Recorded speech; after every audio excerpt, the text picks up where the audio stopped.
Hello, readers and writers. It's Mrs. Meekings. Today I'm going to read aloud the book to you, Don't Forget, by Patricia Lacken and pictures by Ted Rand. This is a very powerful story of never forgetting what happened 76 years ago, Holocaust Remembrance Day.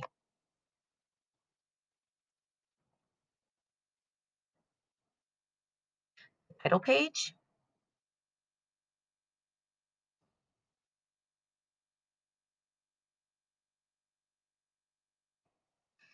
Sarah pocketed her money and folded up her list. If only she could find a way not to shop at Singer's. She ran down Sonoma Street and turned left at the bottom of the hill. Blue Hill Avenue was filled with shops and people and the languages of the street: Yiddish, English, and even Russian, too.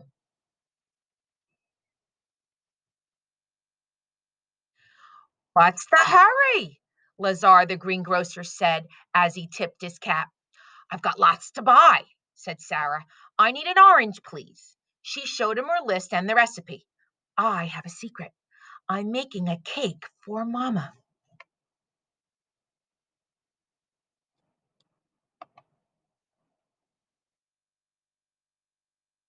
Boy, so big, he sighed. Too big for a nice half sour?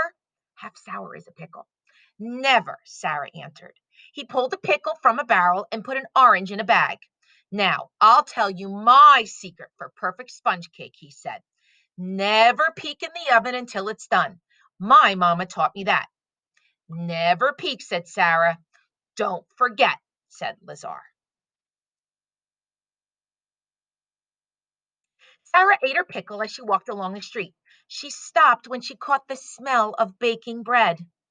How about some warm challah? Asked Mrs. Koretsky. It goes good with a pickle. Yes, please. She followed the baker inside. I'll need your best cake flour. Sarah checked her list. Just 2 cups and baking powder, 2 cups of sugar, and a half a dozen eggs. That's everything I need. Baking powder, sugar, and eggs? You'll have to go to Singer's for that. The Singers were nice, but their secret was not. What's your mama baking today? Not mama, me, said Sarah. I have a secret. I'm making my first cake, orange sponge. Then I'll tell you my secret, taught to me by my papa, the best baker in all of Kiev. For the perfect sponge cake, she whispered, whip the egg yolks. Whip the egg yolks, repeated Sarah. Don't forget, said Mrs. Koretsky.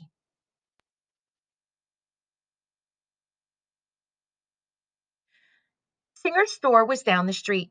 Sarah knew not to stare at the blue numbers tattooed on the Singer's left arms. The brass bells jingled when she opened their door. Mr. Singer put down his paper and leaned on the counter. Why, Sarah, getting prettier every day. And where's your lovely mama? Sarah kept her eyes on his golden rimmed glasses. Mama's home. Tomorrow's her birthday, and I'm baking a cake, and I need to buy some things. Mrs. Singer used her apron to dry her hands. 8 and already you bake? Sarah moved her eyes to the fan at the ceiling that hung from the tin ceiling. Sarah moved her eyes to the fan that hung from the from the tin ceiling. This is my first, but Sarah doesn't know. It's her birthday surprise. She took out her money and stared at her list. Notice, readers and writers, she's trying to stare everywhere except for the numbers on Mr. and Mrs. Singer's arm. I want you to take a minute and think about why she's trying not to stare.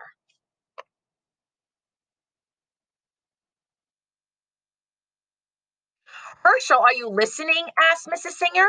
Does this remind you of a long time ago? It certainly does, he sighed. Sarah didn't think the Singers talked about long ago. There, that was when the Nazis gave them the blue numbers and put them in the concentration camp, just because they were Jews. Mrs. Singer held on her arm to reach for Sarah's list. His numbers were like magnets and drew her eyes right to that spot. 80463. When she looked up at the two of them, she knew they'd seen her stare. Okay, readers and writers, again, I want you to stop and think. How is Sarah feeling? How do you think the singers will react to Sarah staring at the numbers?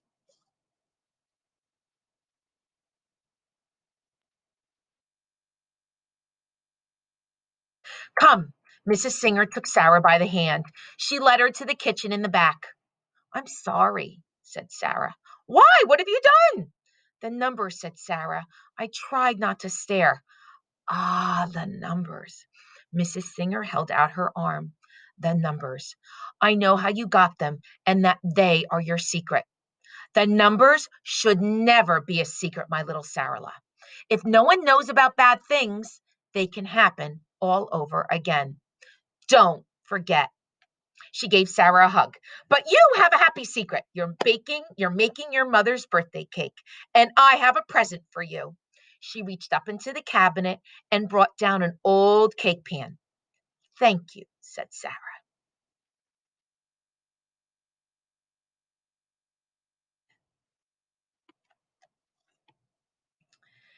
I was older than you when I made my first cake in this pan, and also without my mama knowing, said Sarah. And if I have to say so, it was good. Was it for your mama's birthday? No, for a handsome young man from the next village. And oh, what a sweet tooth he had. She rubbed the rim of the pan. You see, making a cake in this very pan is how I caught Mr. Singer. So, for a perfect cake, kiss the pan before it goes in the oven.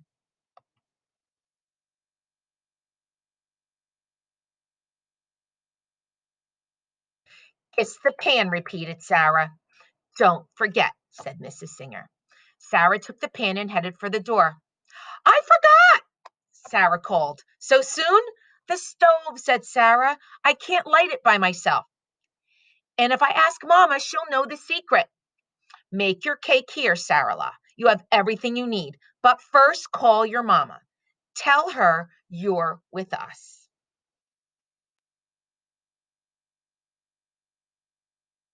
Mrs. Singer placed her mixer on the kitchen table. Did your Mama find out about your first cake? I never had the chance to tell her, Mrs. Singer said softly. Take a minute and think why Mrs. Singer may not have been able to tell her mom.